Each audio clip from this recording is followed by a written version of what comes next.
नाज़रीन,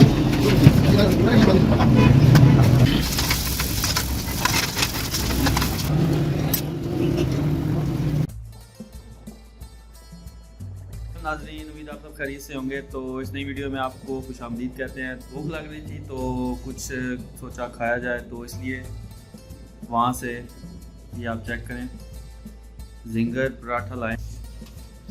इसके बाद आप नाज़रीन आपको दिखाते हैं इसकी तैयारी के मराइल। और हम साइम शवारमा पर मौजूद हैं और पिंडाल खान में ये स्वीट के साथ पिंडाल खान में दारी अड्डे के साथ बिल्कुल इनकी शॉप मौजूद है। आप वहां से आके बाय कर सकते हैं। पराठा चाहें, शवारमा चाहें या जिंगर चाहें, जो भी हो आपको मिल जाएगा।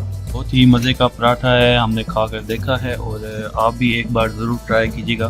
तो ये आप चेक कर सकते हैं, जो हमारे जिंगर हैं जो कि पराठे में डलेंगे वो तैयार हो रहे हैं और उसकी कोटिंग करके उसको डीप फ्राई किया जा रहा है। और फिर इसके बाद साथ साथ ही जो दूसरे ऑर्डर हैं वो शवारमे के लगाए जा रहे हैं। और इनका शवारमा भी आप आके ज़रूर ट्राई करें। काफ़ी अच्छा शवारमा आपको मिलेगा और इसका टेस्ट भी काफ़ी अच्छा है। तो अभी हमारा पराठा भी आ चुका है और अभी पराठे जो है इसको पकाया जाएगा पराठे को, और इसके साथ साथ शवारमे भी लगाए जा रहे हैं। और वीडियो आप एंजॉय करें। जो भी दोस्त हमें पिंडाल खान से देख रहे हैं, काइंडली हमें सब्सक्राइब कर लें और साथ में बेल आइकन को भी प्रेस कर दें, ताकि पिंडाल खान और इसके गिरदनवा से इंटरेस्टिंग वीडियोस स्ट्रीट फूड से रिलेटेड या फिर इसकी हिस्ट्री से रिलेटेड आपको टाइम पर मिल सकें। तो दुआ में याद रखिएगा और वीडियो एंजॉय करें।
खत्म, bye bye, tata, goodbye, गया।